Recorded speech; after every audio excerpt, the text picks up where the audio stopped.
সামনে কোরবানি সবার ঘরে ঘরে এই মাংসটা থাকবে, আর সেই মাংস দিয়ে এত মজা করে চেটেপুটে খাওয়ার মতো একটা রেসিপি নিয়ে এসেছি।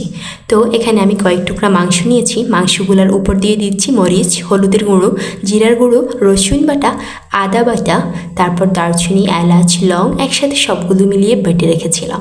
তারপর কাজু বাদাম বাটা দিয়ে দিচ্ছি, পেঁয়াজ বাটা দিয়ে দিচ্ছি, পেঁয়াজ কুচি, উপর দিয়ে আস্ত 3টা রসুন দিয়ে দিচ্ছি টমেটো বাটা, তারপর দিয়ে দিচ্ছি মরিচ ব্লান্ডার করা, স্বাদ মতো লবণ, তারপর আস্ত মরিচ। এরপর দিয়ে দিচ্ছি খাঁটি সরিষার তেল। সরিষার তেলটা থেকে অনেক বেশি ঘ্রাণ বেরিয়েছিল। তারপর আমি সুন্দর করে হাত দিয়ে মাখিয়ে নিচ্ছিলাম। আমি মশলার সাথে মাংসের সাথে সুন্দর করে হাত দিয়ে মাখিয়ে নিচ্ছিলাম। এমনভাবে মাখিয়েছিলাম যাতে মাংসের সাথে মশলার সাথে খুব ভালোভাবে অ্যাডজাস্ট হয়ে যায়। তারপর উপর দিয়ে দিচ্ছি আলু। 2টা আলু আমি রেখেছিলাম, যেগুলোকে সুন্দর করে কেটে পরিষ্কার করে এখানে অ্যাড করে দিয়েছি। আপনারা চাইলে আলুটা কিন্তু স্কিপ করতে পারেন।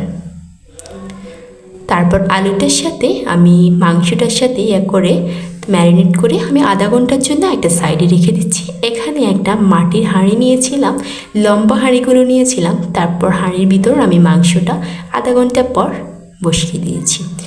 আমি সবগুলো মাংসের বাটি থেকে নিয়ে তারপর বাটি থেকে একটু পানি দিয়ে দিচ্ছি, বাটি ধুয়ে মশলার সবগুলো পানি একটু দিয়ে দিচ্ছি, পানি বেশি দিব না। তারপর এখানে গরম মশলা ও ম্যাজিক মশলা অ্যাড করে দিয়েছি উপর দিয়ে, যাতে রান্নার টেস্টটা একদম ভালো আসে।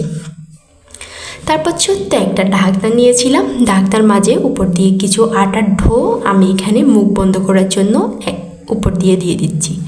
এটা একটু আটা নিয়ে উপর দিয়ে একটু পানি দিয়ে তারপর অ্যাডজাস্ট করবেন।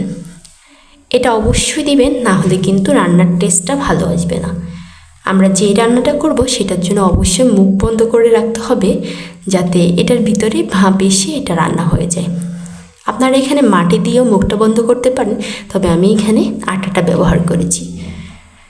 তো আমি পানি অল্প দিয়েছি, এই পানির উপরে কিন্তু আমাদের রান্না পুরোটা হবে। তো এভাবে আমি উপর দিয়ে সুন্দর করে ঘুরিয়ে আমি হাঁড়িটার সাথে আমি ঢাকনাটা অ্যাডজাস্ট করে নিয়েছি। তারপর 40 থেকে 45 মিনিট পর্যন্ত মিডিয়াম আঁচে আমি গ্যাসের চুলায় রান্না করে নিব। তারপর 40 থেকে 50 মিনিট পর আমি একটা নাইফের সাহায্যে এগুলোকে কেটে নিচ্ছি। উপর দিয়ে দেখতেই পাচ্ছেন ঢাকনাটা গরম উঠাচ্ছি। এবার ভিতরে দেখতেছেন মাংসগুলো, কি ঘ্রাণ!